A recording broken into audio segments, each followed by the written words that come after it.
Welcome to Faith Vocals. My name is Faith. Back after a week off for the holiday, for the Christmas. It was Christmas Eve, the Christmas holiday. I'm a little confused because it's New Year's Eve now. So I was trying to figure out which holiday I had just taken off. But I am sitting on the 2021 side of New Year's Eve this year. Where I am here, that's what I mean, in my time zone. Looking forward to 2022 showing up in about 4 hours. So we'll see if I actually stay up that late. Usually in my family we do, but our traditions are having to make some adjustments this year given the way things are turning out for us. So I get to be more flexible this time of the year. So I hope you've had a good new year or are having a good new year this evening.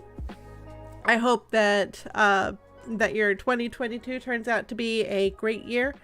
I want to go ahead and do something a little bit, well, probably very similar to what I've been doing, but I think it would be good for me to make some disclaimers at the outset of the stream so that I can be a little bit more confident as I go through the stream.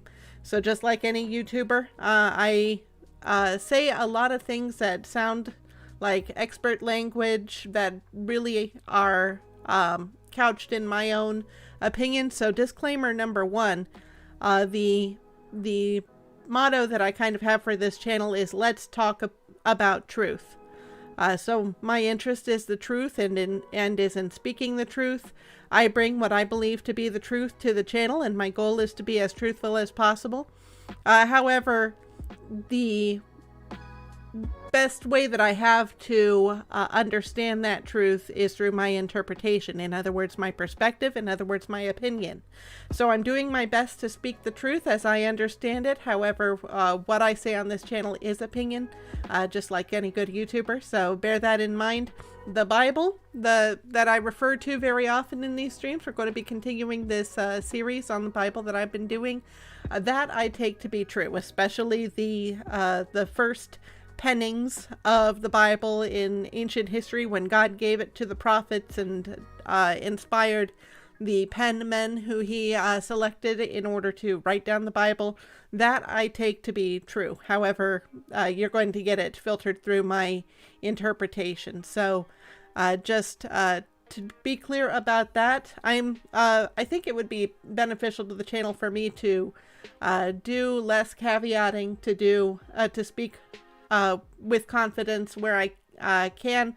I don't feel very confident because I'm aware that I'm speaking opinion. So this is your warning so that I can hopefully speak a little bit more clearly and more decisively. Second disclaimer I want to say is in the future, I plan to be responding to videos on YouTube. So bringing in the opinions of other people. Maybe I'll respond to you if you want to chat today. If you want to talk in chat. It could be that we have the opportunity to respond to people live in future streams. So I've got something in my throat here, just a moment. Okay. So as I incorporate other people's opinions and thoughts into the stream, of course, I am trusting that what they say or what you say is what you believe to be true.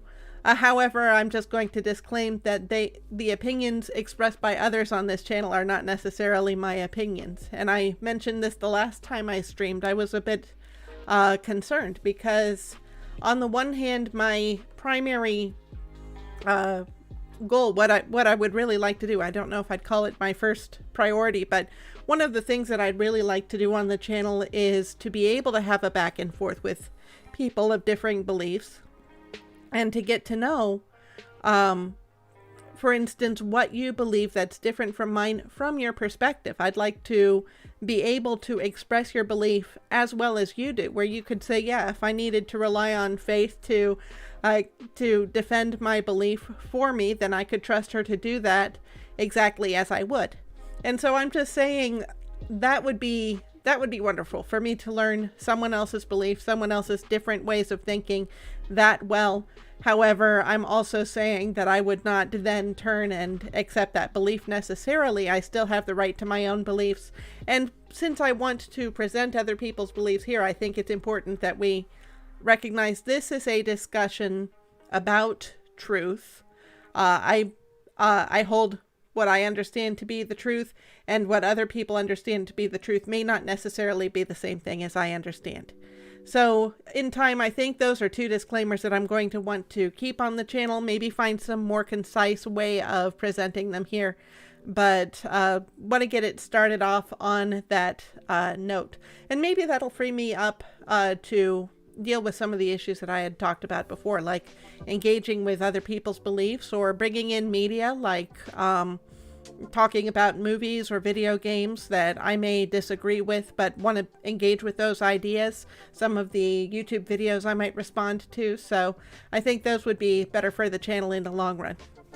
So I mentioned we've been doing a series going through the Bible, currently through the book of Genesis, and I am so excited about today's segment in Genesis. I've been waiting for this one for a long time. I've had a rough several sessions lately as we've slogged through the section of the Bible on Sodom and Gomorrah. So I'm happy to be out of that segment. But in order to properly get into Genesis chapter 21, I think we're going to need to have a running start. So we're going to need to back up a bit and see where we've come from. I want to do a quick recap. So let me pull up the screen. We're in Genesis chapter 12. Take the chapter that we're on today, 21, and flip the digits, and that's where we're going to start. Because, this is where God first spoke to our hero, Abraham. In Genesis chapter 12, his name was Abram. That was his birth name, and God gave him the name Abraham later. But God had been talking to Abram ever since Abram was 75 years old, and told Abram, I will make you a great nation. I will bless you and make your name great so that you will be a blessing. I will bless those who bless you, and him who dishonors you I will curse, and in you all the families of the earth shall be blessed. And please excuse the footnotes that pop up. Of course, that one I hit on purpose, but I didn't intend for it to be up so long. I do plan to hit one of these footnotes later, but sometimes they get in the way. So this is the first instance that we see of God promising Abraham, in this place, Abram, that God will make him a great nation. And not too long after that, I believe that's here, to your offspring I will give this land. So Abram is going to become a great nation, and he's going to have offspring. And then later on, Abram had moved to the region of Canaan with his nephew Lot, and he and Lot had to part ways because God had blessed them well enough that they could no longer sustain their families and their herds all in the same place. So the Lord said to Abram, after Lot had separated from him, I will give all the land that you see, I will give to you and your offspring forever. I will make your offspring as the dust of the earth, so that if one can count the dust of the earth, your offspring also can be counted. So God's been making these promises to Abram, but it's been taking a while. And in Genesis chapter 15, we see Abram kind of getting anxious, kind of getting impatient. Behold, you've given me no offspring, and a member of my household will be my heir. Lord, where is this promise that you've been making to me? I've been here in the land for quite a bit, and we haven't seen the fruition to that promise. You started talking to me when I was 75. My wife Sarai at this time was she was 10 years behind Abram, so that would make him 75 and her 65 when God first spoke to Abram.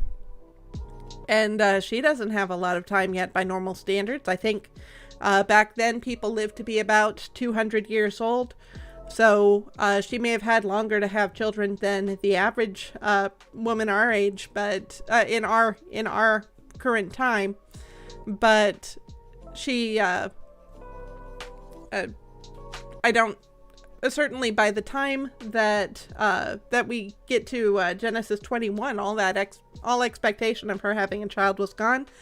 Currently, she'd be from 65 to maybe 76 in this time where God is telling the Lord, where God is telling Abram, look toward heaven and number the stars. If you are able to number them, so shall your offspring be.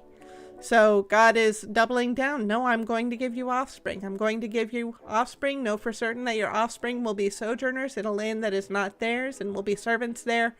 And they shall come back here in the 4th generation, for the iniquity of the Amorites is not yet complete. So God is making promises to Abram about his offspring. Once we get through Genesis chapter 17, I'll be back on track with these names. But even at this point, Abram has been impatient. His wife, Sarai, is impatient. She's figuring, well, God may have a plan for Abram to have offspring, but clearly it doesn't involve me. So Sarai had this idea that maybe Abram could have a child through her servant Hagar. That's probably more unusual in our culture than it was for theirs. I do not think it was a good idea at all. I think it was a instance where Sarai and through her Abram were influenced by the culture to do something that God did not encourage.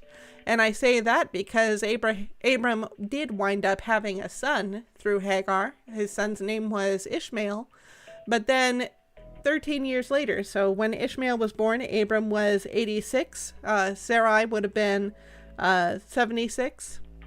And then when Abram was 99 years old, so Sarai was 89 years old, the Lord speaks to him again and says, let's see, I am the God Almighty, walk before me and be blameless, that I may make my covenant between me and you, and may multiply you greatly. So again, with the offspring thing, of course, Abram probably felt like he knew what God was going to say, that God would prosper Ishmael.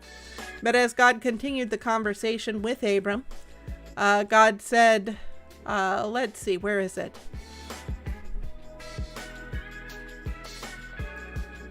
Okay, he was telling Abram, this is the covenant you need to make with me.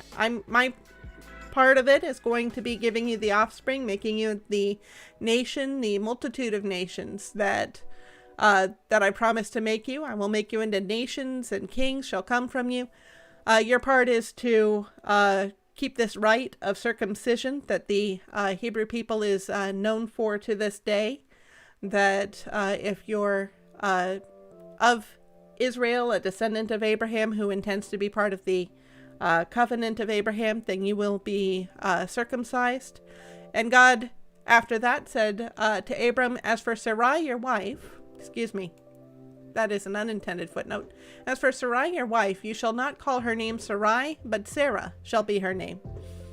And of course, by this point, God is saying to Abram, not only are you going to be an exalted father, you will be an exalted father of multitudes. So now your name is Abraham. So God enlightens Abraham, no, it's not through Hagar you're going to have your promised son. The son I always intended to give you was to be through Sarah now. I will bless her, and moreover, I will give you a son by her. I will bless her, and she shall become nations. Kings of people shall come from her. This promise is for you and for her. Then Abraham fell on his face and laughed and said to himself, shall a child be born to a man who is 100 years old? Shall Sarah, who is 90 years old, bear a child? Because he's doing the math in his head. He's 99 now. In 9 months, he'll be 100. She'll be 90. And this is ludicrous to him. He's so far gone from believing God's promise, then God, we've already got a solution. Oh, that Ishmael might live before you. God, we've already got a son. Sarah has stepped aside, and she's made room for Hagar, and Hagar is surely the mother of the son that you've intended for me, right? God said, no, but Sarah, your wife, shall bear you a son, and you shall call his name Isaac. Which this footnote's worth it. Isaac means he laughs. So that's the meaning of that name. Of course, playing on the idea, Abraham, you laughed at God's promise. You were so far beyond believing. Now you're going to name your son in honor of God by saying, yes, God does keep his promises. But of course, Abraham has to have a son before he can do that. It has to have this promised son. As for Ishmael, I have heard you. Behold, I have blessed him, and will make him fruitful and multiply him greatly. He shall father 12 princes, and I will make him into a great nation. But I will establish my covenant with Isaac, whom Sarah shall bear to you at this time next year. And then in the next chapter, God pays Abraham a visit, and Abraham gets to serve God dinner, gets to enlist his entire household to prepare a feast for God. And the two angels, the two men who came with God, I believe these were angels who then went on to exact God's judgment against Sodom and Gomorrah. But central to this visit, God told Abraham, of course, God is very concerned about where Sarah was at this time. I think he wanted to make sure that she could hear what he was about to say. They said to him, "Where is Sarah, your wife?" And he said, "She is in the tent." The Lord said, "I will surely return to you about this time next year, and Sarah, your wife, shall have a son." And Sarah was listening at the tent door behind him. Now Abraham and Sarah were old, advanced in years. The way of women had ceased to be with Sarah, so definitely she's not planning on having a son. So Sarah laughed to herself, saying, "After I am worn out, and my Lord is old, shall I have pleasure?" The Lord said to Abraham, "Why did Sarah laugh and say, indeed, shall I indeed bear a child now that I am old? Is anything too hard for the Lord? At the appointed time I will return to you about this time next year, and Sarah shall have a son." So the back and forth, whether Sarah did laugh or didn't, that's not really a part of the discussion. The point that I'm bringing out here is that God has made this promise, has consistently made this promise over and over and over. You're going to have a son. You're going to have a son. And Abraham has waited 25 years, which if the story had started when Abraham was 20, then maybe it would be reasonable for Abraham to have a son after 25 years. If Sarah had been had 20, 15, whatever the age would have been. Of course, doing the math, she would have been younger than our culture accepts, and then I think would have been acceptable given my hypothesis. So good thing God spoke to Abraham at 75. But my point being, had they been younger, let's go with that. Had they been younger, it would have made sense for Sarah to have a son. So now they've come to this point where God has made them wait for so long that it's just not humanly reasonable to expect that Sarah is going to have a son. And yet God has continually been saying, Sarah is going to have a son. Don't rely on Hagar. Sarah is going to have the son. So then we get to, we're going to skip past the section on Sodom and Gomorrah. And in Genesis chapter 21, verse 1, the Lord visited Sarah as he had said, and the Lord did to Sarah as he had promised. And Sarah conceived and bore Abraham a son in his old age at the time of which God had spoken to him. So finally, the promise is fulfilled. Sarah gives Abraham a son in her old age. So one thing that I think is interesting here, I think is telling. I don't believe that Isaac was, I don't know if immaculately conceived is the proper term for it. That's more of a Catholic concept, and I'm a Protestant Christian, so I'm a little bit unfamiliar with exactly what the baggage is behind the term. But what I'm getting at is I don't believe that Isaac was created out of nothing within Sarah for her to give him as a child. I believe that Sarah and Abraham had a child the natural way at an unnatural time. She was barren, had been established to be barren, was now in old age. Everyone's barren at this age. And yet this was the time that God had allowed her to have a son. So believing that this happened naturally, though, that means that Abraham had to express his faith in God's promise, didn't he? Yeah, Abraham had to calculate, okay, if God is going to be here in about and visit Sarah in about a year's time, as God has said, if God is going to give her a son. We know how this works. About 9 months before that, in about 3 months from the time I'm hosting this dinner party, I need to express my faith in God's promise. And of course, I'm being veiled about what I'm expressing there, but Abraham had to play his part in this equation. So that tells me that Abraham, just as in Genesis chapter 15, I pointed this out. We had this conversation between Abraham and God. God is telling Abraham, your offspring is going to be like the stars. And Abraham, we're told in this verse, and he believed the Lord, and he counted it to him as righteousness. God counted Abraham's belief as righteousness.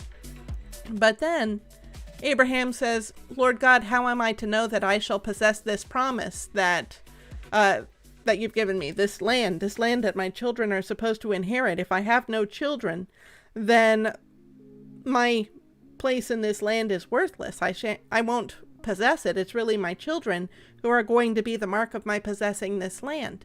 So how am I to know that I will possess it? Well, Abraham just believed the Lord, right? So why is it that in one verse we're seeing Abraham believing God, and then a couple verses down, Abraham is disbelieving God? And what I was saying when we went through this section, this word believed here in Hebrew, I'll go ahead and pull it up, aman. The root word for that is, let me make sure that I've got this correct here. So this is the root version, established, be nursed. So it's not just a flippant, oh yeah, I believe you. This is to find your support, like a pillar is established on the earth, and that's where the pillar finds its strength. See, pillars, supporters of the door, support. Just like a baby being carried by a grown-up finds its support from that grown-up. That's what Abraham was doing in this conversation with God. Abraham is probably doing some calculating in his own mind. I haven't had the promise yet. How do I know that this is actually going to happen? Well, I trust the God who has spoken to me. This is the God who created heaven and earth. Surely he can cause to pass what he has promised. Surely he would not promise it to me if it were not going to be. So Abraham put his faith in God in the sense that he was finding his support in God. God had sustained his life up to this point. God sustains every life, whether we know it or not. Abraham was relying on God up to that point, and Abraham was relying on God still. And I believe as we go through the rest of the Bible, we find that when we place our reliance on God, especially on God's plan for us, then it is counted to us as righteousness too. And I'll go ahead, it's an opportunity for me to explain that plan that I'm describing. The reason we need a plan is that every single human being on earth sins against God. Sin is not a word that's used very frequently, but in the Bible, I believe it carries the idea of rebellion against God. When we do the smallest sin, something that seems insignificant to us and yet it is opposed to God's will, that is an act of rebellion against the sovereign creator of the universe who sustains us and to whom we should be grateful. So even if we do it absently and negligently, it's because there is a part of us that is set on removing him from the picture. And of course, we are not able to contend against God. We are not powerful enough to harm God, but we pretend that God doesn't exist. And that is about as much power as we have in the situation. The Bible later on in the Bible in Romans 1, it's a very familiar chapter. It says that everyone knows that God exists.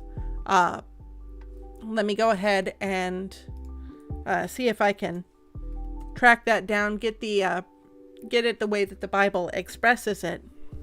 It's a little bit further down here. For the wrath of God is revealed from heaven against all ungodliness and unrighteousness of men who by their unrighteousness suppress the truth. For what can be known about God is plain to them, because God has shown it to them. And then it explains that in creation we can see God's existence. And it continues, for although they knew God, they did not honor him as God or give thanks to him, but they became futile in their thinking, and their foolish hearts were darkened. So I'll go back to where we were, but the idea there, the Bible tells us that every single soul on the planet has ample evidence, has the knowledge that God exists, and yet we suppress that. So we pretend that God doesn't exist. In essence, we are saying, God, if I had my way, I'd rather you didn't exist. If I had my way, if I were powerful enough, I'd see to it that you don't exist. And that is why even the slight sins or the sins that seem slight to us, that is the reason that those are so important to God, is because really they are indications of a larger sin that we can't act on in practice. We're not powerful enough, but if we could, we would expunge God from existence. So this rebellion against God, he didn't do anything to earn our rebellion. We are the criminal facing him, and we don't have righteousness. So we have to have righteousness credited to us. So how do we get this righteousness credited to us? Abraham got it by putting his faith in the Lord, relying on the Lord. That didn't change the fact that Abraham was a sinner. As we go through the story of Abraham, and even last stream when we were covering Abraham's account, we see Abraham sinning in different ways in various times. And so we see that Abraham is not free from sin either. He is due God's judgment also. But God has, back in Genesis 3, I'll quickly hop over there.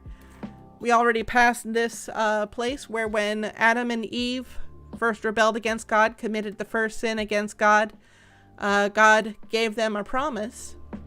He's speaking to the serpent who tempted Eve, but the promise is for Adam and Eve, for humanity. He says to the serpent, I will put enmity between you and the woman, and between your offspring. The word here is seed. So I believe the serpent is Satan. So I believe that Satan is like the other angels. The Bible says that the angels do not marry, are not given in marriage. I don't think he has sons per se, but to what comes after him, to his effects, the seed. So in this case, I would say that I'm trying to remember. I know there will be a person called the Antichrist, according to the Bible, who is who works closely with Satan, whether consciously or unconsciously, I don't know. But I want to say that there's an indication of some relationship like this. This could be a futuristic a future telling of the Antichrist from all the way back to shortly after creation. Not sure. I'd have to do more study on that. But God is telling Satan, I'm going to put enmity between you and the woman's offspring. We, of course, know that humans do have offspring, so I believe this is really the descendant of the woman Eve. This offspring, shall bruise your head. The word bruise in Hebrew is also the word for crush. So this could be a mortal wound. And you shall bruise his heel. So obviously this is not necessarily a mortal wound. The point is that it is not a mortal wound. It's only the heel, whereas her offspring, the deliverer, is going to crush the head of the serpent who instigated Eve and her husband Adam to sin, which started the cycle of sin in every human being that came afterward. So we need righteousness because we sin against God. And I'm just trying to see where my passage was. Yep, there it is. He believed the Lord. He counted it to him as righteousness. we are in need of righteousness because we sin, and God has has promised a deliverer who already came. The Bible tells us that was Jesus, who is also called the Christ. That's the Greek word for the anointed one or the chosen one, the one that God selected to deliver us from our sins.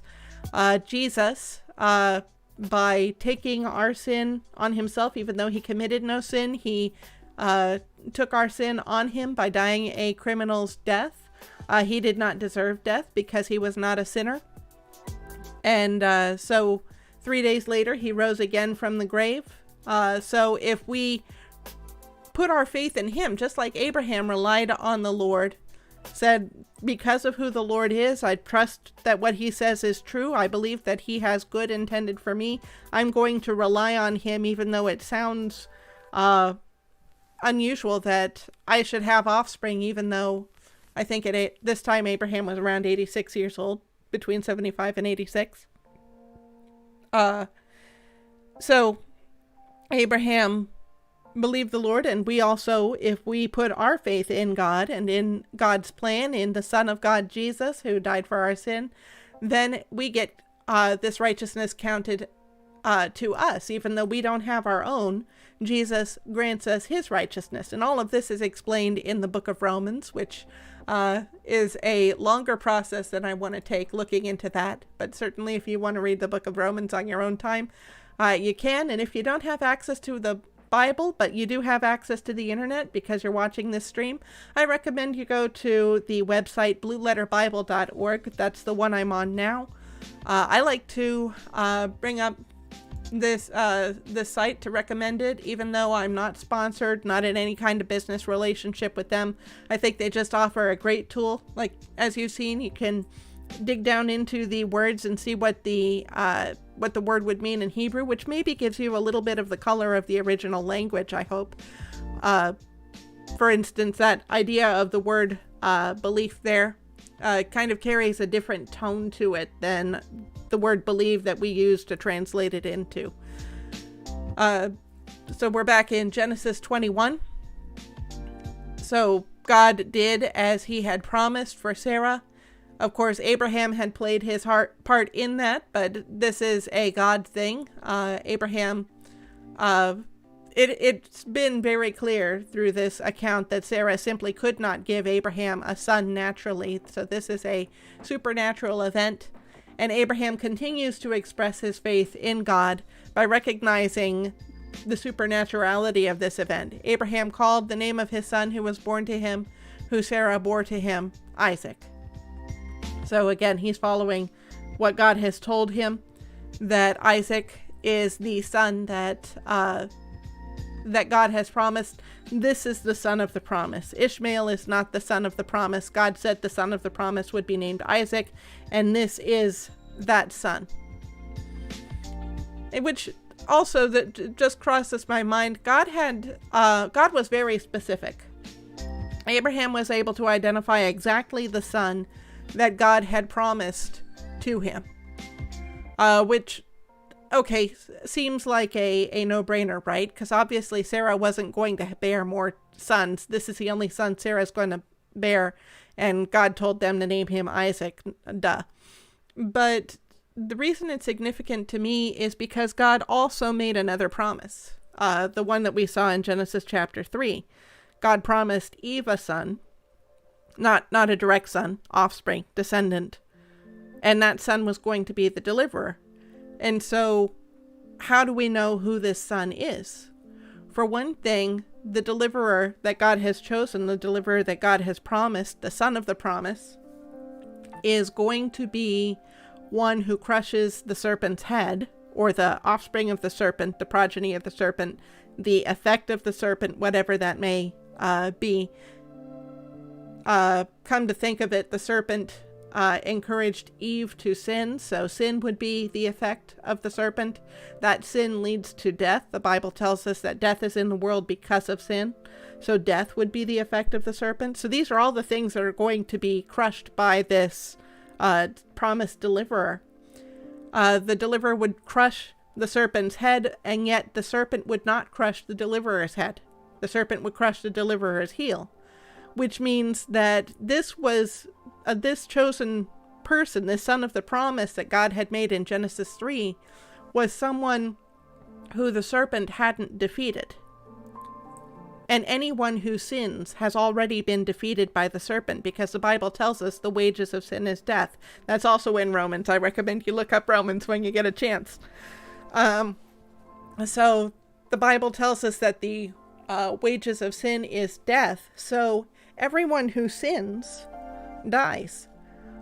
No exceptions, except for those who have God's righteousness. I can think of in the Bible, Enoch, it says walked with God, and God took him up or something like that. I'm going to check that one out. I think it's in Genesis 5. Let's check Genesis 5. Let's see, that's Enosh. This is Enoch. God took him. It just says in this version, God took him. So that's a possibility that Enoch did not, Septuagint, that's the Greek translation of the Hebrew Bible. I think it was translated between the times that the Old Testament and the New Testament were written. But that translation says that Enoch was not found where God took him. So that suggests that Enoch did not die, but we know he walked with God, so it makes sense that Enoch had the same righteousness that Abraham had. The Bible also tells us that the prophet Elijah did not die. God took Elijah up to heaven in a chariot, according to the biblical account, and this was witnessed by Elijah's successor, Elisha. So Elijah didn't die. But those are the only two men in the Old Testament before Christ who did not die, and they were people who followed God. So they would have had God's righteousness, just as Abraham received God's righteousness. Let's see. Oh, I'm not in Genesis 5. You remember that part. Genesis 15, I'm sorry. But then in the New Testament, there's going to be a group of people. This is a prophetic reference, so it hasn't happened yet. But there is going to be a group of people who will be caught up to heaven, just like Enoch and Elisha. And they have not died. They will not die.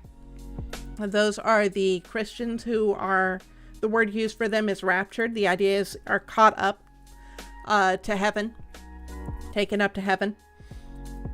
And so there's this small group of people, but also they have received God's righteousness by accepting Jesus Christ as their Savior, by trusting in God's plan and finding their support in God, just like Abraham has. So everyone who sins and does not trust in God, trust in God's plan, trust in Jesus Christ, dies. The wages of sin is death. So had Jesus sinned, he also would have had to pay the price for that sin, would have received the payment for that sin, which is death. So he would not have been able to deliver us, because the person that God had pointed out to deliver us is someone whom the serpent did not defeat. So in other words, someone who has not sinned.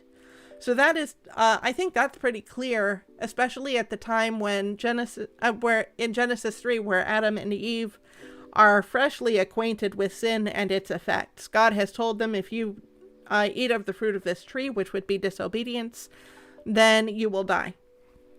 And they did that. So they knew death was coming.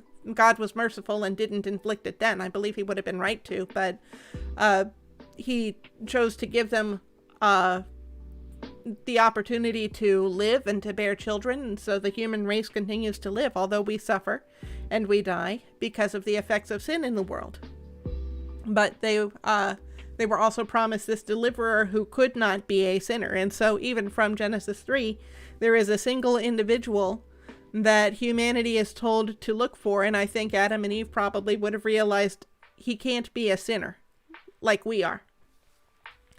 So tying that into where we are now, God was able to indicate to Abraham and Sarah, this son is the one I want you to name Isaac. This is the son of the promise, which is significant to me because God was also indicating sometime in the future there is another promised son who is going to be significant. And so it's an indication that God has the ability to indicate exactly which son of the promise that was going to be. So we see Abraham continues to exercise faith. Abraham circumcised his son Isaac when he was 8 days old, as God had commanded him. Isaac, the son of the promise, is going to be a part of the covenant that God made. God promised Abraham offspring, and God told Abraham, you're going to uphold your part of the covenant by enacting this rite that indicates that your offspring are part of the covenant. And interestingly, let me go back to Genesis chapter 18. After God's visit with Abraham, after he promises that he's going to give Abraham a son, God is about to judge Sodom, and he says to the angels with him, shall I hide from Abraham what I am about to do, seeing that Abraham will surely become a great and mighty nation, and all the nations of the earth shall be blessed in him? For I have chosen him, that he may command his children and his household after him to keep the way of the Lord by doing righteousness and justice, so that the Lord may bring to Abraham what he has promised him. So this is after God instituted the rite of circumcision for this covenant. And so there is an implication that if your children are going to go through this rite, then you're going to explain to them, this is a part of the covenant. This is a part of our relationship with God. This is why we have a relationship with God, because God has been good to us. God has made us good promises, which God is going to fulfill. And God is worthy of our worship and obedience. And I would like very much if you would initiate your children in this covenant, and we would continue as a series of generations in this covenant. So, of course, by being faithful to this rite of circumcision, Abraham is also promising God that he will teach his children God's ways in the future. So Abraham was 100 years old when his son Isaac was born to him. And Sarah said, God has made laughter for me. Everyone who hears will laugh over me. And she said, who would have said to Abraham that Sarah would nurse children? Yet I have borne him a son in his old age. So she's 90 years old now. And they definitely have a good sense of humor, even though they are the butts of the joke here. They laughed at God, and so look who was wrong. It wasn't God, it was Abraham and Sarah. But this is certainly a time of joy where I'm sure that anyone that they were acquainted with was probably aware that they had this desire for a child. I don't know how private a man Abraham was, but when your name means exalted father and you don't have a child, I'm sure that people can guess what's on your mind. And the child grew and was weaned, and Abraham made a great feast on the day that Isaac was weaned. But Sarah saw the son of Hagar, the Egyptian, whom she had borne to Abraham, laughing. So we've seen this issue before when Abraham gave Hagar to be Abraham's, I'll call it wife, because the Bible doesn't actually call her Hebrew word for concubine. I didn't see Hagar described that way. She was the slave woman who bore Abraham's first son, Ishmael. And when Hagar was pregnant, we find in Genesis chapter 16 that she was haughty. She elevated herself in her mind over Sarah, her mistress. So that caused some conflict. Sarah didn't like that, and so she started treating Hagar harshly. That was bad enough for Hagar to run away, but God sent an angel, possibly even the pre-incarnate Son of God, Jesus, to speak to her. And it says the angel of the Lord, and often the angel of the Lord is understood to be God the Son, who is the one who came later and took on humanity and was among us. So we take it that he's the part of God's Trinity, God's triune nature, that engages with human beings. And the word angel means messenger, so it doesn't necessarily mean a specific kind of spiritual being. It could, any person who is carrying God's word is God's angel, essentially. Definitely the Bible does describe specific spiritual beings who are also called God's angels. So Hagar had an encounter with an angel, whatever that being was, and the angel told her go back to Abraham, which was the best thing for her and for Ishmael, because Abraham loved Ishmael as his son, was raising Ishmael as a follower of God, just like Isaac. Ishmael was circumcised too. But we sense there's still this tension.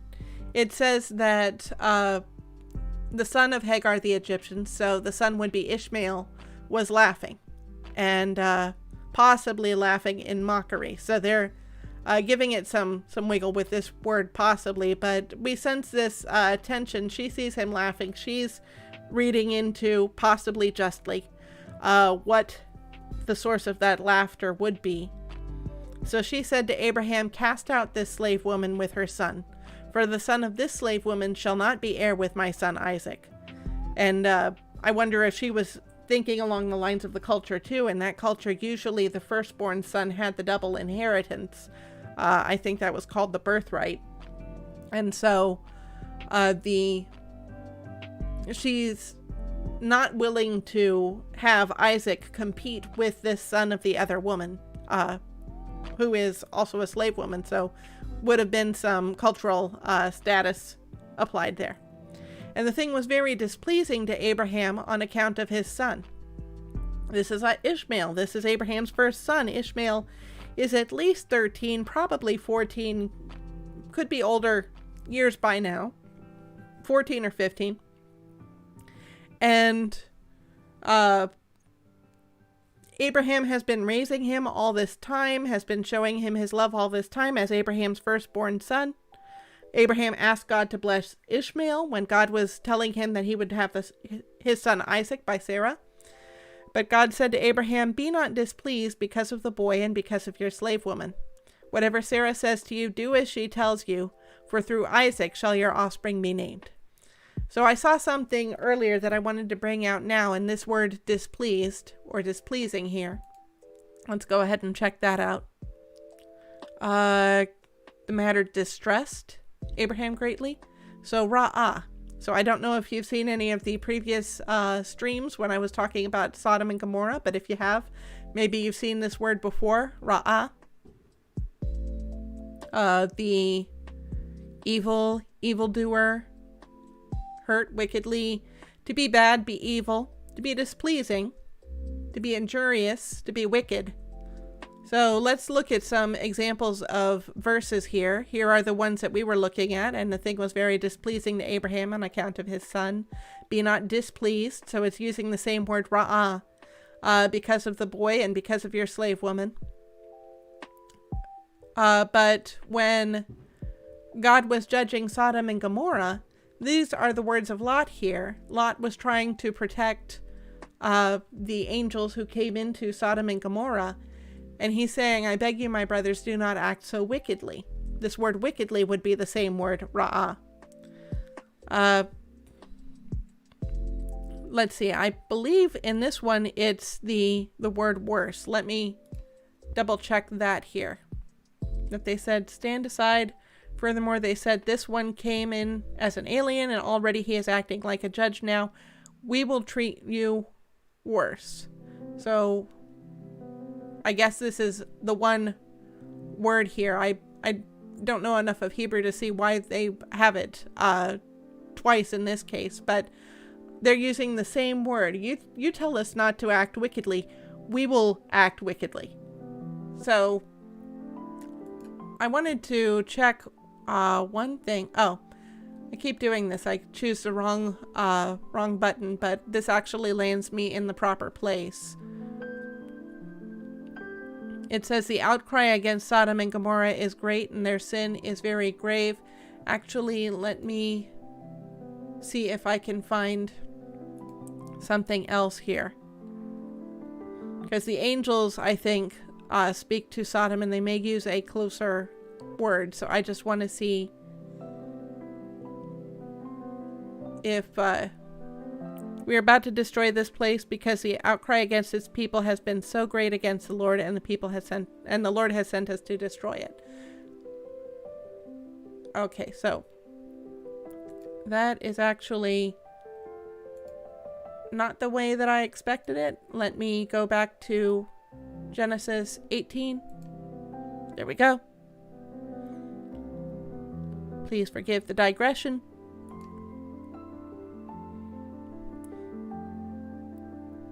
So there's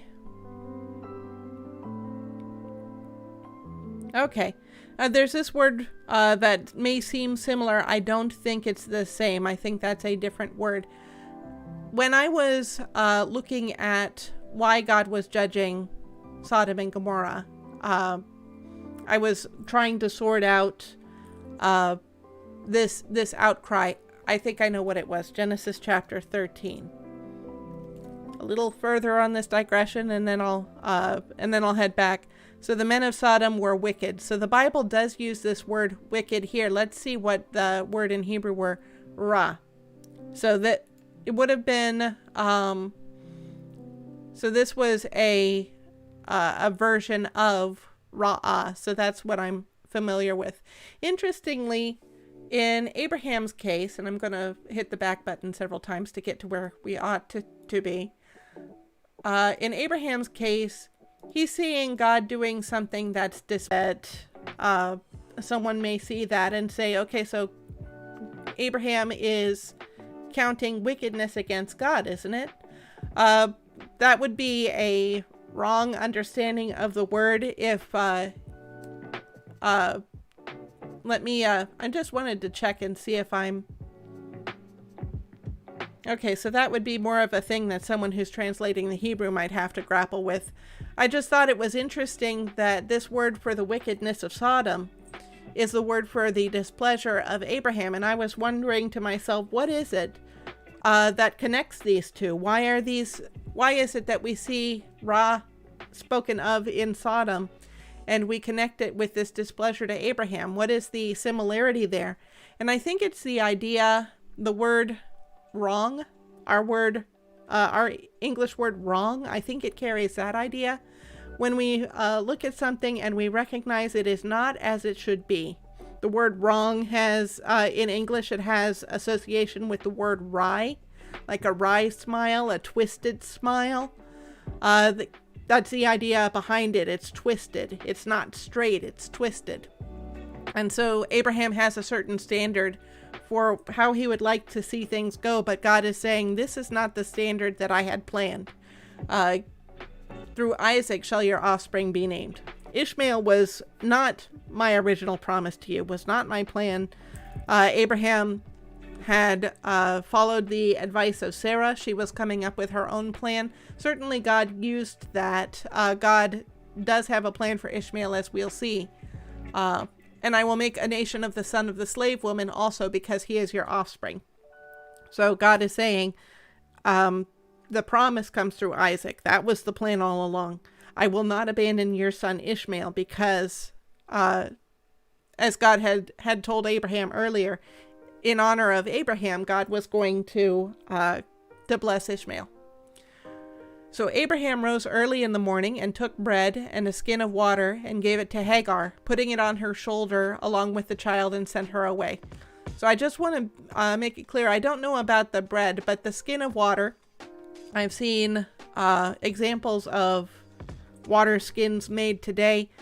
When I was looking in the King James Version, another one of these tools I like is the opportunity to look at various versions of the Bible all alongside one another. It says a bottle of water. So I was trying to sort out how big would this have been? Is this like a bottle of Aquafina, or is this something more significant? And some of the images for skins were kind of a bottle that you would carry in a hand, but there were some reliefs, some carvings like you might find on an ancient building that show people carrying this skin that kind of as big as a man's torso, basically, over the shoulder. So the fact that he's putting this over the Hagar's shoulder means he's giving her ample supplies here. He's not abandoning her into the wild. He's providing for his son and his mother so that they can take this journey. So put it on her shoulder along with the child and sent her away. And she departed and wandered in the wilderness of Beersheba, which actually is around the area that Abraham was. We'll find that out in the future.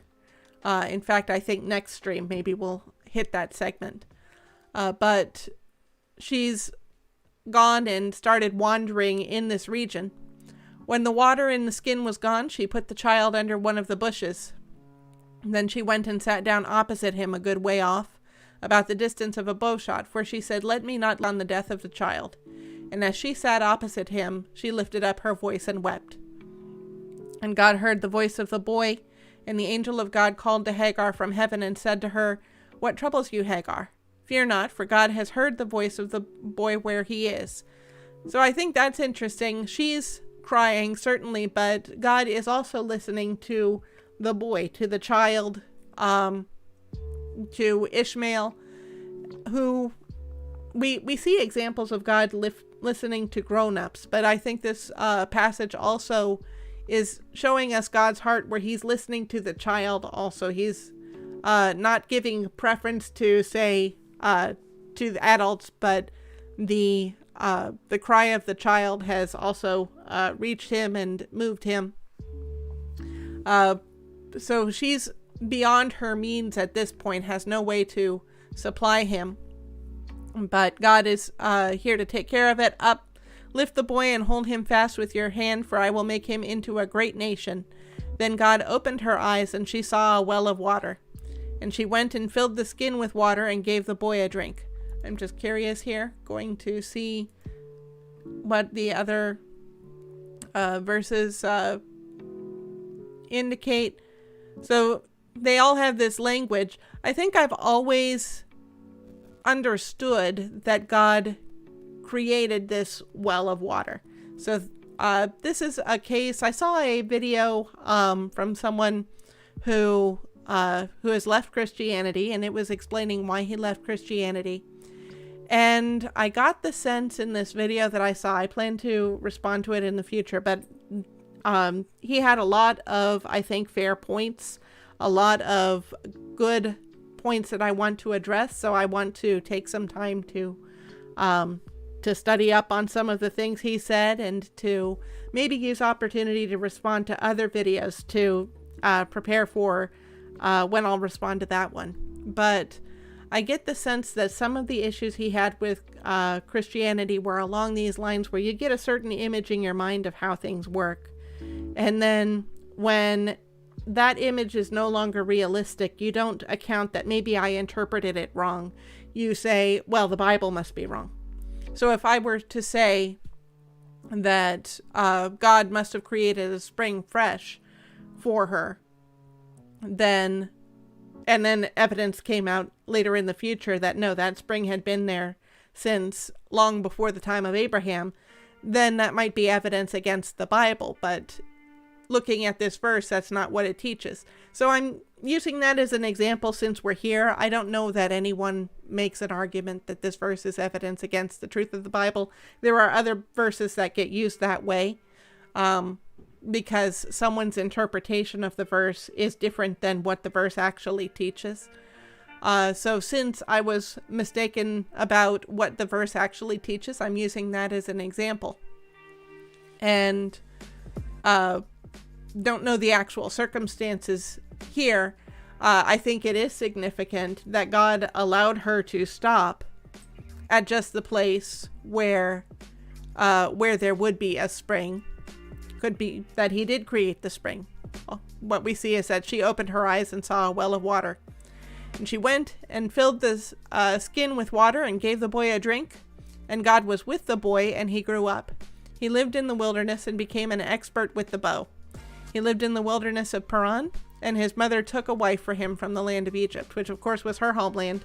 I believe she was one of the slaves that was given to Abraham by Pharaoh when Pharaoh thought that Sarah was available based on the lie that Abraham, well, the half-truth that Abraham had her had her say while they were in Egypt. So she would have been a result of that situation. So this is where I'm going to wrap up. We've gotten through a significant section of the Bible here. Again, I titled this section, stream. The title for my stream is God's plan includes women. I haven't given a lot of focus to that necessarily because I think it's fairly self-evident. But I bring it up in the titles. I mention it because I think our society wants to ascribe things to the Bible that are not true of the Bible. When I listen to feminists and they talk about how the evils of the patriarchy and how we have to bring down the patriarchy, I don't know if there's another source for that word patriarchy, but what it reminds me of is the patriarchs of the Bible. So people like Noah, Abraham, Moses, the people in about this time of history, the section of the Bible that we're going through, the men who led Israel, but led the world essentially in a proper belief in God and in following God. And so when I hear the feminist movement say we've got to bring down the patriarchy, then it sounds to me, and perhaps there's something I'm misunderstanding here, so if you understand better, I would sure like to hear you respond in chat or in the comments. It sure sounds to me like the feminists who say this are saying we've got to fight against biblical principles. And there is an aspect of our culture that looks at the Bible as a book of fairy tales and that looks at Christians attempting to live according to biblical morals as being immoral, because the Bible does speak about slavery and about concubines or whatever Hagar turned out to be, about polygamy.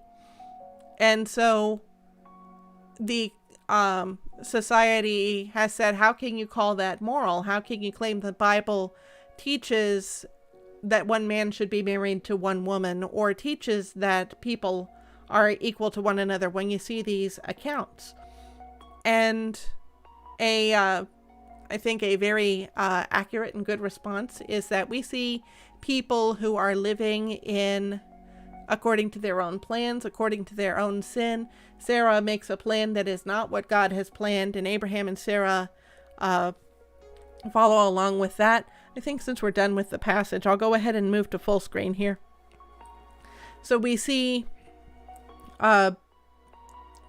people in the Bible coming up with their own idea for how they ought to do things. In the book of Judges, a phrase that continues to come up regularly is every man did what was right in his own eyes.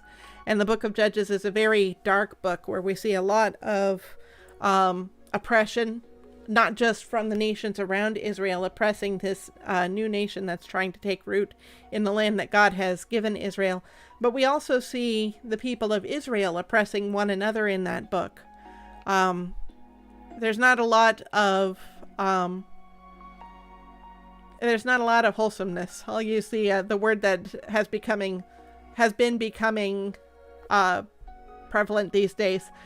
The book of Judges definitely teaches the truth and teaches a right relationship with God, but it's by showing us how when every man does what is right in his own sight, that is not leading people into greater morality and better treatment of one another as God would have them do. So I see people who look at the Bible and well, to carry it back, I think that seeing the evils that the Bible describes, that's a description. Whereas when the Bible says thou shalt, when it gives these laws that God is telling his people to do, that is is it prescription or prescription? I forget how it's spelled, but that's that's what we're looking for, is what does God say is right or is wrong. There's the difference between prescription and description. So a lot of what we've seen here with Abraham is description of how he acts in his own wisdom. But then when he's in a relationship with God, what God tells him about his future, about how he is to behave, what God reveals about God's values, that turns out to be prescription. So I was getting into this because I was talking about feminism and how it tends to attack the patriarchy. And certainly I have a specific view of patriarchy, and I think it's generally a positive view. Noah, I'd consider him a patriarch. He was the only man walking with God in his generation. I think well of him. We wouldn't exist as a species if Noah hadn't been following God, hadn't been living according to God's values. Abraham is responsible for the existence of the nation of Israel, and Moses is responsible for the culture of the nation of Israel. They could have been assimilated as slaves in Egypt, but it's because God chose Moses to deliver them out of Egypt and into their own land, the land that God promised Abraham. Then this nation of Israel has been an influence throughout the centuries, the millennia. And I think a good godly influence, even when they have moved away from God, God has used them as an example of holiness versus unholiness, of his moral standard. And it is out of that nation that Jesus was born, that he fulfilled his role as the Christ or the Messiah, both of them mean the anointed one, and delivered us from our sins. So I'm definitely grateful for the existence of Israel. I'm grateful for the existence of all of the biblical patriarchs. And as I look at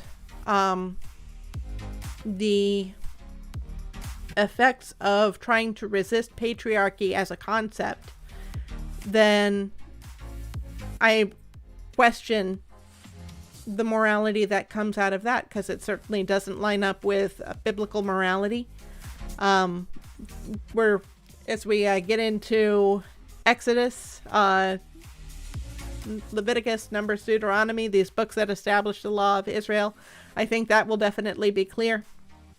And it makes me wonder what kind of a people we will be if we continue resisting God's plan for half of humanity, which I'm referring to the male half.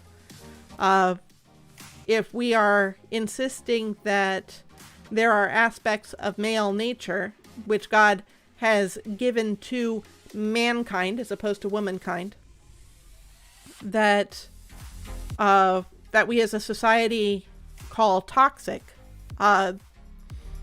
I think we need to be very careful. Certainly, humankind has sins, and those sins need to be resisted, to be rejected, because those are not what God has given us. That is man's rebellion against God's plan. However, those parts of male nature and female nature, and I believe they are different things, and I believe they are there for a reason in the people to whom God has given them. Women are women, men are men. That does not change at any point in your life. That aligns with your biological form. I'll say the biological expression of your sex, I would say, should be the expression of your gender, as well as if you're living in accord with how God has designed you to be, and that is the best plan that there is, as far as I understand. However, we're living in a society that is moving away from that direction. And when I look at how God responds to societies who reject, say, that principle especially, then I get a little bit concerned. So I'm deviating a bit. Let me just say, because I recognize that the kinds of things that I say are definitely, I think it's safe to say, under attack by our society. And if you're someone who thinks that's justified, if you're someone who thinks that that attack is a grounded moral attack, then that is certainly your prerogative, just as it would be my prerogative to say it would be erroneous to believe that. But like I say with my motto for this channel, let's talk about truth. And I bring my beliefs here, fully believing that my beliefs are true. But I think the value of this channel comes not in getting you to believe my beliefs, but in me holding my beliefs, you holding your beliefs, and looking at the space in between. How do we, what can we recognize from both beliefs that is truly true? How do we come to the understanding of truth since we start from two separate places? One of the, for instance, let's say that someone is telling a lie. I'm trying to think about a good lie here. These videos are not made for children, so at the risk of breaking hearts, let's say that someone says that Santa Claus is real. Then there is some truth, and it comes bundled into any lie. The idea of reality, for instance, is a truth that comes bundled in that lie that Santa Claus is real. The idea of identity, that isness, that reality is part of Santa Claus's identity, that is a truth that comes bundled with that lie. The name Santa Claus has to mean something, or else the lie is just gibberish and doesn't have any significance. And so the words used have to have real meaning. And so we understand that Santa Claus is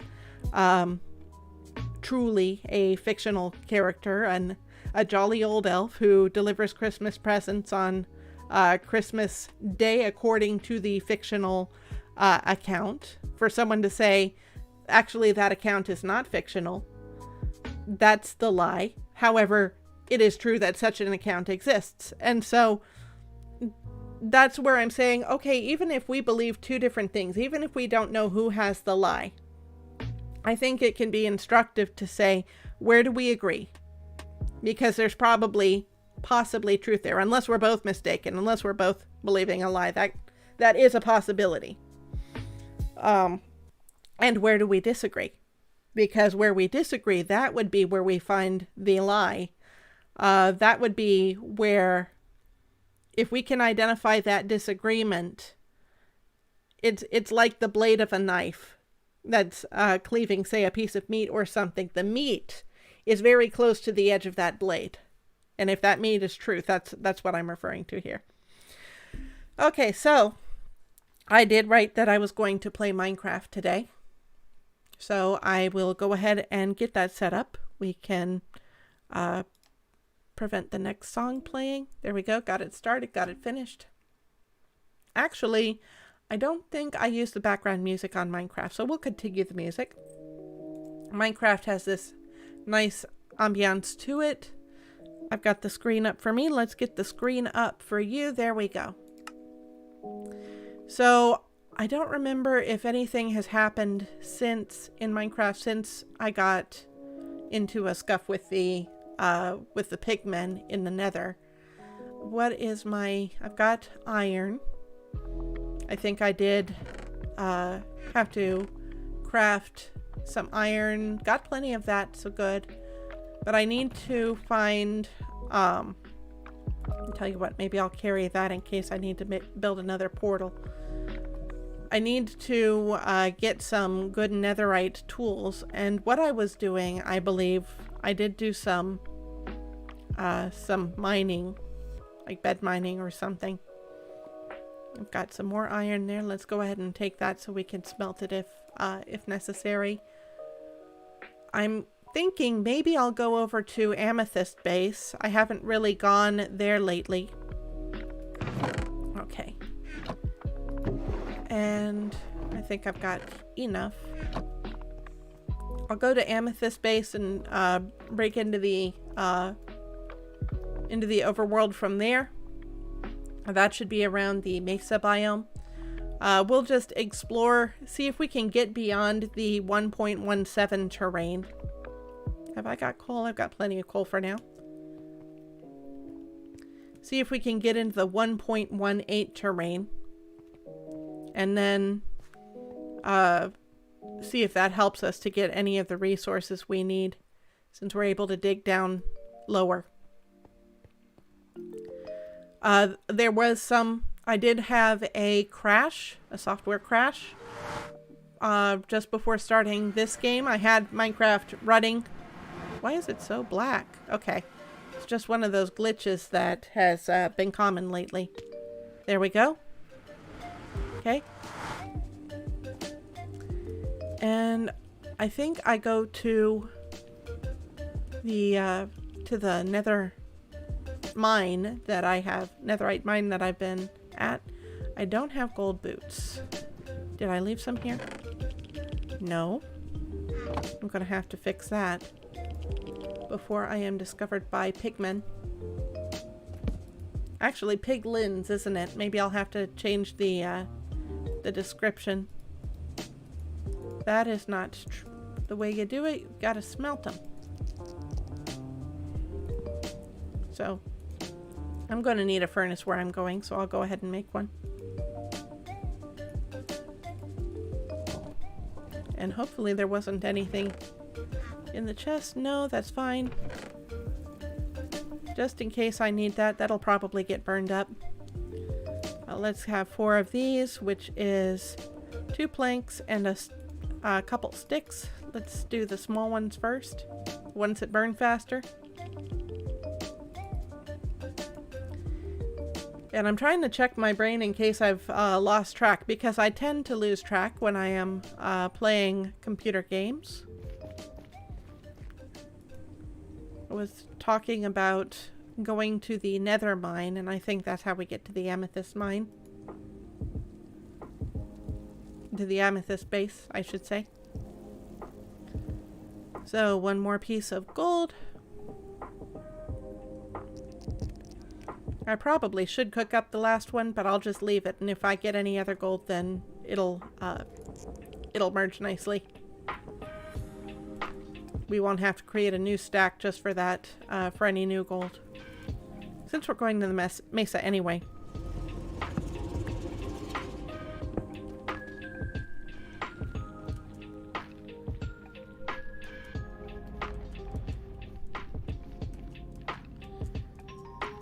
Okay, and I am curious whether the piglins... Hello. Whether the piglins at the bastion that I attacked still have my things. So I think I'll have a peek. I won't start any fights. Because whether they have my things or not... is that it, or is that just the basalt biome? I don't remember where the bastion actually was. I'll see if I can have a look around the corner, but if I don't see anything there, then I'll assume it was probably nearer where I'm going.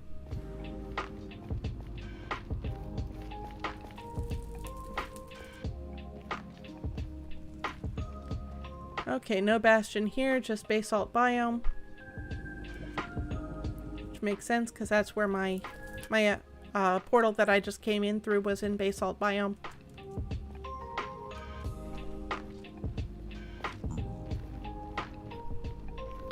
But if I do come across that bastion, I intend to see whether they're wearing diamond armor.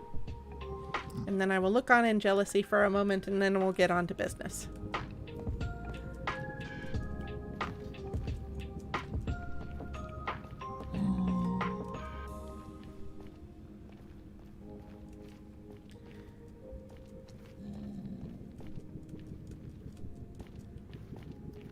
I was trying to think through what I had planned to talk about during the gameplay segment. I tend to like to come up with at least some sort of meaningful topic that I'll comment on for the empty periods, like traveling through terrain that I've been through many times so far.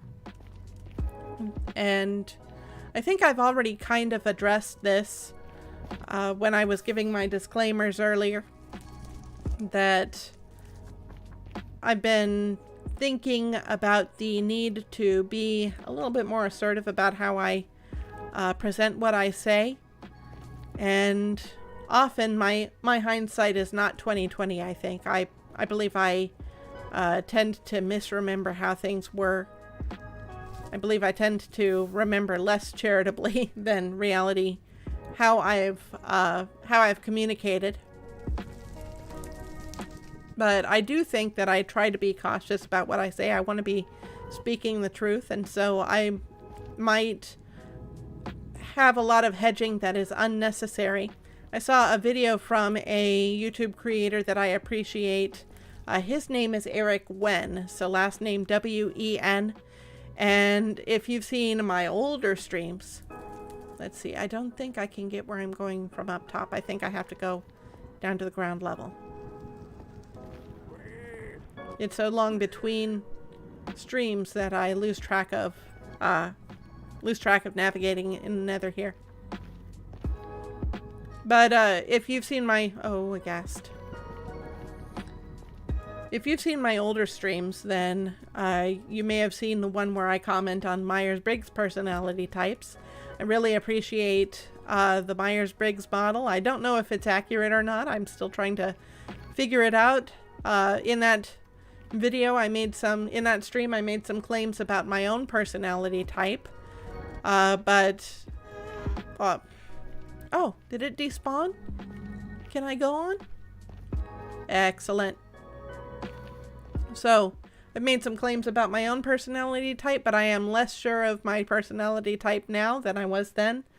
I probably still am an ISTJ. I'm probably just in denial about being an ISTJ, even though that's the personality type I consistently claim. So I do believe I've developed traits that would be similar to other personality types. But anyway, Eric Wen does some talking about the Myers-Briggs personality system too. So if you like that, then you'd like his channel. He does videos commenting on YouTubers or movie celebrities or musicians and about or people in the news, different celebrities, and commenting on what kind of personality he believes they have and why he believes that. So that might be interesting to you. Okay, so that is a well-armored piglin, but I don't think that indicates there's the bastion. Okay. So let's have a peek, and then we'll be going into my base over there, because that's where I've hidden the portal to Amethyst base. How do I get up there? Is it some way around here? No, there's a great big wall around here. I probably have to go up to the upper level. After all, that would be an easy place to mine glowstone. I'm just going to have a look and see if there's any way around, but I highly doubt it. Yeah, no, it's all blocked off. Pretty sure it's well blocked off. More basalt. So we'll climb up and get to the bastion through the upper level. So Eric Wen does these videos on celebrity personality types, but before he did the celebrity personality types, he did videos on how to be a good YouTuber, and particularly because there's a lot of videos on the internet on YouTube about how to be a good YouTuber, but his particular take on it was something I haven't seen in all of the different channels about being a YouTuber. He was talking about how to develop your channel in a way that meshes with your personality. Not just your Myers-Briggs type, but with the kind of person who you are, with your interests, with what's natural to you. And so that was interesting and unique, so I enjoyed watching those videos, and recently I've been going over those videos again. And before he did those videos, he did vlogs, and of course, naturally, as he's running this channel full of vlogs, he's trying to figure out how to express himself on this channel. So naturally that evolved into commentary on how to Trying to figure out how to get up from here. That evolved into commentary on how to express oneself, whatever their YouTube channel is. So I want to be up on that ledge, I think. I think it connects over there. So this winds up being a long roundabout way to get to the bastion. So I was watching one of Eric's old videos where he was kind of between the time frame of doing his vlogs, which the vlogs I think are entertaining content too. He likes to bring up thoughts that may not be intuitive. They make good sense once he says them. But he mentioned in one of his videos that people often call him thoughtful. That was a trait that he became known for through his vlogs. His ideas are well considered, so I definitely enjoy listening to them for that reason. And it was on one of these vlogs that he was considering how to communicate, which essentially is his passion, is the thread that runs through all these different variations of his channel. Figuring out how he communicates, figuring out the best way to communicate in general, especially through YouTube. And then with the personalities, he's the Myers-Briggs types. He's looking at how he can help other people with their various personality types to learn how to communicate and express themselves. Okay. I have a sense that I need to be over there. It looks like if I get down, then I can get back up to the level where I want to be. But is there a way down? That block looks like it's there for a reason. So maybe I'll risk it. Nope, I misread the situation, but I can get up here. That's probably less painful than it would have been if the block hadn't been there.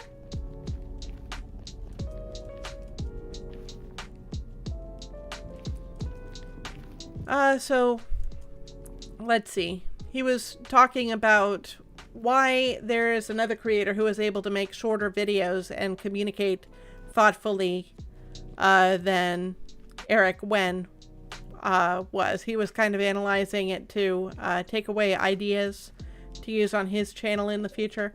I think this is the way that I got there, because I know I've been through this warped forest. Yep, there it is. That's the way I came in last time.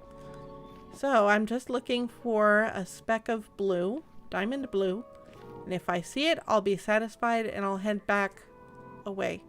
I definitely hear piglins.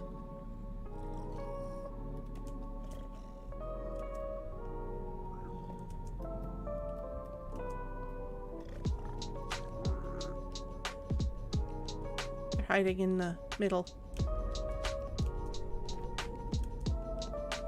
Okay, so there's the steps that go down.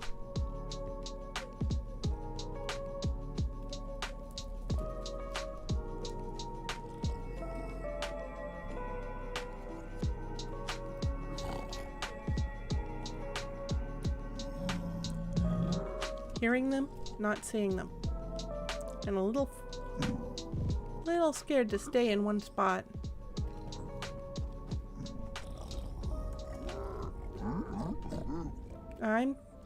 Sounds like I've alerted them.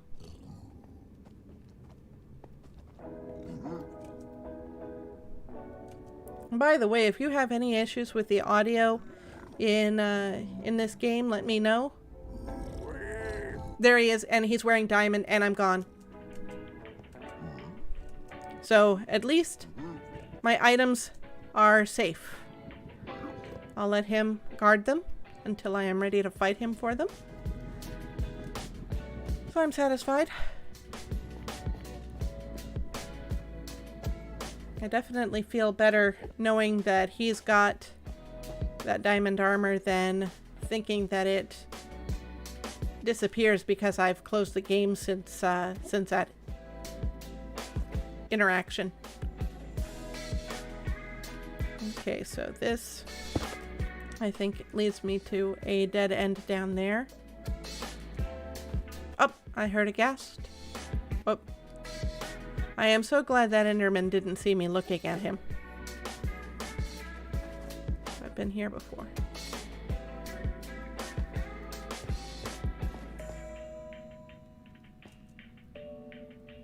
And I believe home is this way.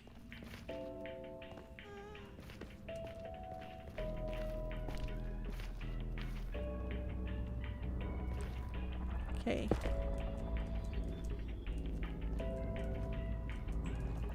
So one of the points that Eric Wen came up with about why this other creator was able to be concise and express himself well was that the other creator is direct, expresses his beliefs with conviction,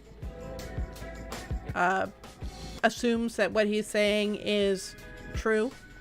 Which makes sense. If you believe something to be true, why do you need to hedge and caveat? Eric at the time had more of a tendency to hedge and caveat, and came to the realization everybody knows that what we say on YouTube is opinion. So there's not really that much necessity to hedge and caveat. So that was kind of, I don't know if convicting is the right word for me, but one that comes to mind. Because I do believe that I may be guilty of that on the channel. And that comes from a place of wanting to speak the truth and wanting to acknowledge that I may not know the truth. I may believe something else is the truth. And I feel like that's what separates me from a lot of YouTubers in the religious space. Not that I am any less prideful than any other Christian YouTuber, but that other YouTubers have tend to speak with more conviction about the truth of what they believe. And on the one hand, I'm trying to open up conversation, want you to understand if we disagree. For instance, I was talking about believing in biblical morality. If you don't believe that the Bible is moral, I'd love to be able to have a conversation on the channel with you. My goal would be to be civil about it. And so it feels important to let you know that I do not believe I have a monopoly on the truth. I would like to learn from the conversation, just as I hope you would like to learn from the conversation. So I do have the means to go mining, but I think I'll set that aside for now. I've got plenty of armor. I've got a diamond axe. In fact, I've got diamonds to begin with. I want to say I was considering, let's see, I can smelt those 2 netherite scraps, I think. Right? Or do I need, I think I might need, I've got plenty of gold. I think, yeah, I'll see if I can smelt these. And that would take 1 plank and 1 stick, I think. Nope. The netherite scrap is the product of netherite ore, so those were already smelted. Okay. And I need at least 2 more of those, I think, in order to make netherite ingots. That's how that works. Okay, so this is Amethyst Base.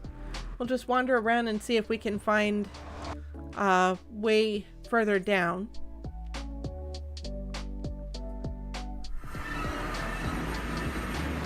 I do have diamond for... Oh, this stuff is still here? Neat.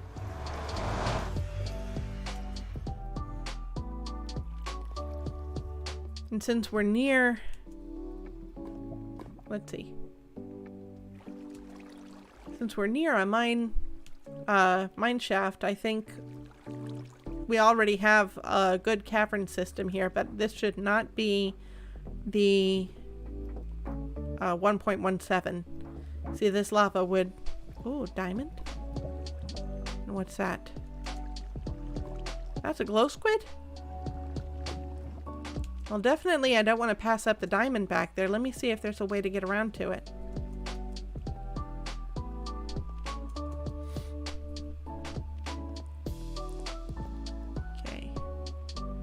Got some torches here. Just leave that there, put some space between me and whatever might be on that side. I'm pretty sure the diamond was near this area. I'll go ahead and collect some iron since it's nearby. I'm hearing lava. I'll aim for that.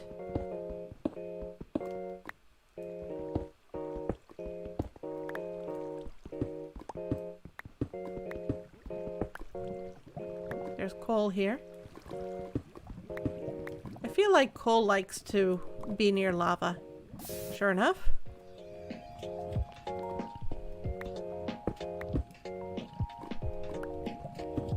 Or at least it did in 1.17.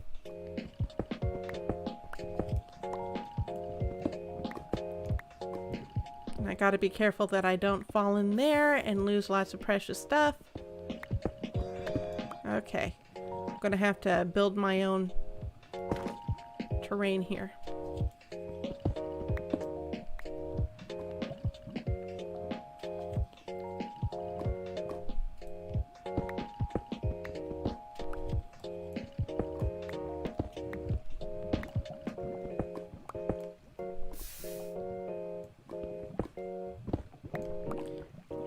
Let's see, I'm trying to get back to where I was, but I'm also looking forward to being able to see into this cavern. I do believe I'm close to where I saw that diamond. We'll see how far off course I wind up being. There's something glitchy with the buttons. There's the diamond, and there's the squid ink. And another one must have died over there. Oh, this is where all sorts of squids have been ill-fated.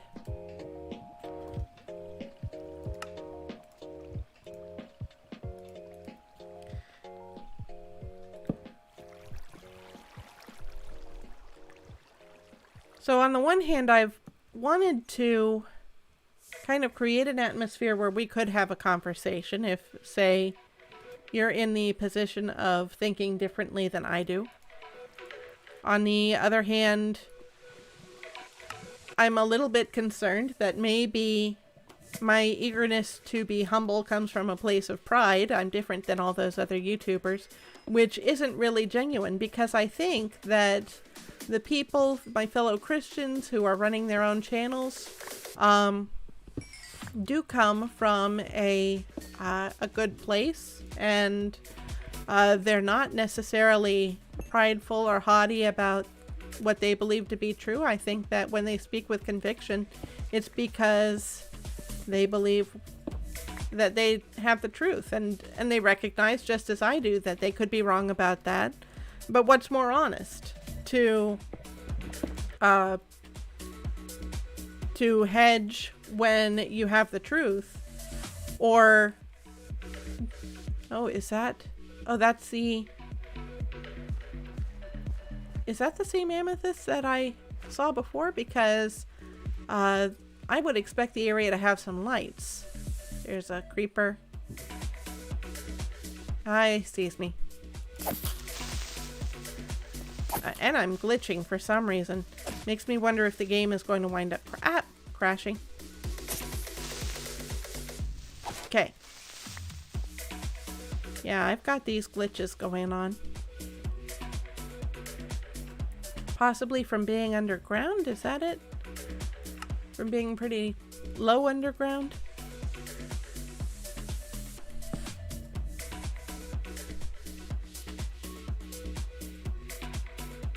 That might imply that I am near an access to the depths, or that the game is building deeper spaces.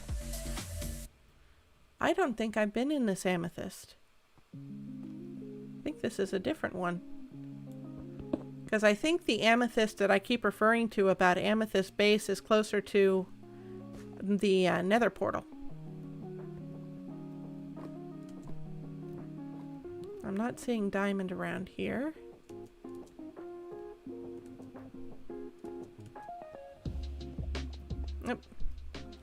saw that glow squid, it distracted me from the creeper. Okay.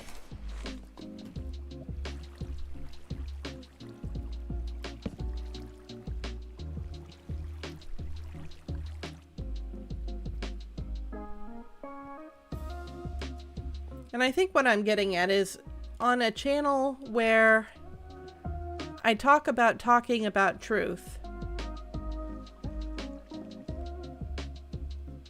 I think it would do a greater service to be clear about what I believe the truth to be.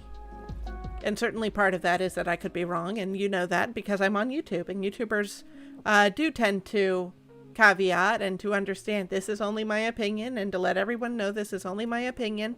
And I do intend to express my disclaimers, so maybe find a concise way of expressing them. Okay, this glitching is getting to be unplayable.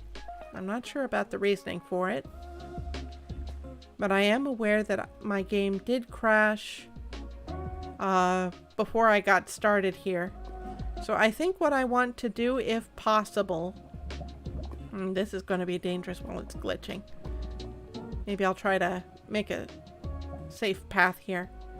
Especially since I'm carrying diamonds. I know what my problem is. I picked up some diamonds. Now the game wants to kill me. Isn't that the way it always works in Minecraft? Okay.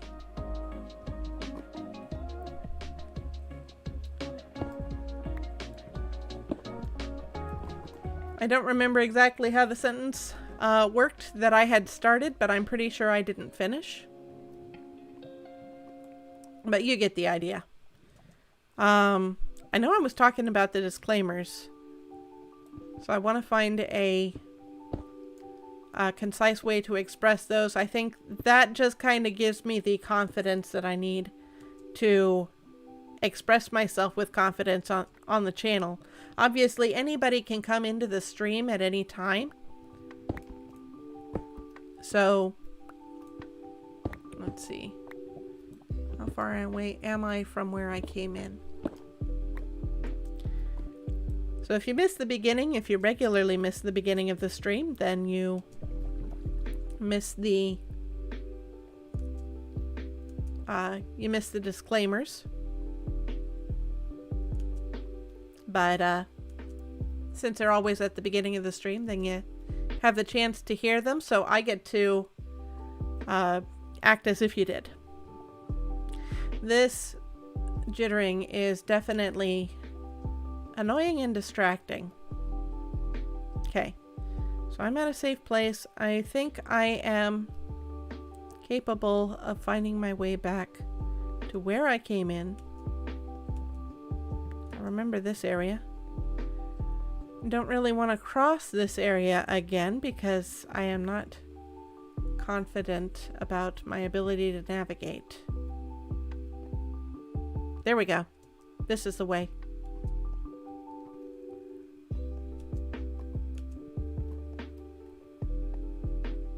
And that is about as much of a meaningful topic as I had thought to prepare. I'll go ahead and mention next week I hope to respond to... Oh, another squid passed away here.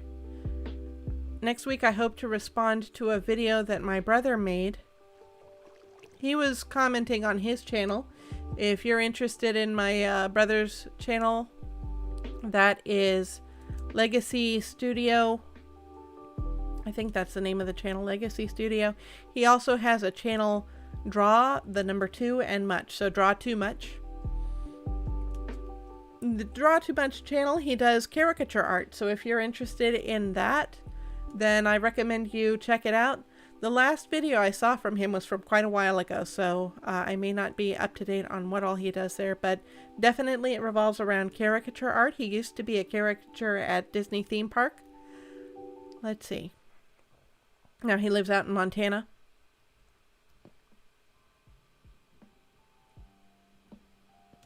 I just want to press the button at the right time to make a jump. I think I did make a jump. It's so hard to tell. I'm not seeing the jumping frames. Okay, there we go. And I feel like I'm going the wrong way again. Because all of these torches are on the... there it is. All of these torches are on the right-hand side. And if I want to go out, I need to go to the left-hand side. This is going to be difficult. I think I made it. Okay. I have not played getting... what is it? Getting out of it? Or... you know that one with the man who's inside the pot and he has a hammer and he's supposed to climb up with just the pot and the getting over it? That one. I've not played that, but this feels like how it must feel to play that game. So I'm done. We'll figure out what all the bugs are about next time I come back to Minecraft.